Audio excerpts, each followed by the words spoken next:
আসসালামু আলাইকুম, hello everyone, welcome back to my channel. কেমন আছেন সবাই? আশা করছি সবাই অনেক অনেক ভালো আছেন। আর আমি একটু বেশি হেলদি আছি, ভালো আছি, যার কারণেই চিন্তা ভাবনা করছি যে আপনাদের জন্য হেলদি থাকার কিছু ভালো ভালো রেসিপি নিয়ে আসি। আর এই আজকের যে হেলদি একটা রেসিপি দেখাচ্ছি আপনাদের সাথে, সেটা কিন্তু আসলেই খুব দারুণ হয়। আর আপনারা চাইলে এটা যে কোনো মাছ দিয়ে রান্না করতে পারেন। আমি কিন্তু এখানে ছোট মাছ দিয়ে আজকে তরকারিটা রান্না করব। প্রথমে আমি আমার যে সবজিটা আছে সেটা ভালো করে ধুয়ে নিয়েছি এবং আমি এখন এগুলো কেটে নিচ্ছি। আমার এখানে প্রয়োজন হবে টমেটো এবং বরবটি, দুটোই কিন্তু ডায়েটের জন্য খুবই উপকারী ভেজিটেবল।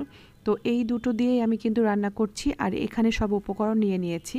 প্রথমে পেঁয়াজ, টমেটো, আধা চামচ মরিচের গুঁড়া, আধা চামচ জিরা গুঁড়া, আধা চামচ ধনিয়া গুঁড়া, সামান্য একটু আদা রসুন বাটা আর লবণ এবং আধা চামচ হলুদের গুঁড়া। এই সবগুলো আমি ভালো করে চটকে মেখে নিচ্ছি, যেন আমার হাতের চাপে পেঁয়াজগুলো মাখা মাখা হয়ে যায়। আর এখানে আমি দিয়েছি সামান্য 2 চা চামচ পরিমাণ, জাস্ট 2 চা চামচ পরিমাণ তেল দিলাম এবং এর মধ্যে এখন আমার কেটে রাখা বরবটি এবং মাছগুলোও দিয়ে দেব।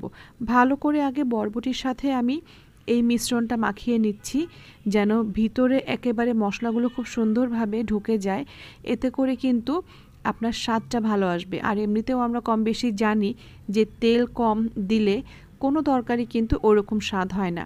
এই সেম তরকারিটাই আপনি যদি পরিমাণ মতো তেল দিয়ে রান্না করেন, খেতে যে কি সুস্বাদু হবে এটা আসলে আপনাদেরকে বলে বোঝাতে পারবো না। ধুয়ে রাখা ছোট মাছ, সামান্য চিংড়ি মাছ, দুটো মিলিয়ে আমি এখানে ব্যবহার করেছি, কারণ চিংড়ি মাছের ফ্লেভারটা আমার খুব পছন্দ এই কারণে।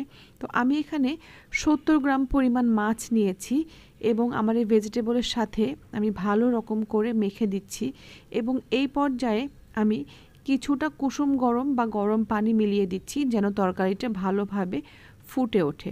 গরম পানি রান্নায় ব্যবহার করলে রান্নাটা ভালোভাবে হয়ে যায়, মানে রং ভালো থাকে এবং তাড়াতাড়ি হয়ে যায়। এই কারণে আমি গরম পানি ব্যবহার করার চেষ্টা করি। আলহামদুলিল্লাহ, আমার তরকারিটা হয়ে গেছে। এই সবজিটা আপনি চাইলে শুধুও খেতে পারেন। এখানে কিন্তু পর্যাপ্ত সবজি এবং আপনার মাছের যে প্রোটিনের চাহিদা সেটা আপনার ফিল আপ হয়ে যাবে এবং আপনি চাইলে এটা ভাত দিয়েও খেতে পারেন। মাছটা রান্না কিন্তু আসলেই অনেক সুস্বাদু হয়েছে, আপনারা নিশ্চয়ই রঙটা দেখে বুঝতে পারছেন। তবে হ্যাঁ, এটা যদি পর্যাপ্ত তেল দিয়ে রান্না হতো এর বোধহয় স্বাদ 100 গুণ বেড়ে যেত। এছাড়া কিন্তু এটা খেয়ে কেউ ধরতেই পারবে না যে এটা আমি মাত্র 2 চা চামচ তেল দিয়ে রান্না করেছি। আজকের ভিডিও এ পর্যন্তই। সবাই ভালো থাকবেন, সুস্থ থাকবেন। আসসালামু আলাইকুম, আল্লাহ হাফেজ।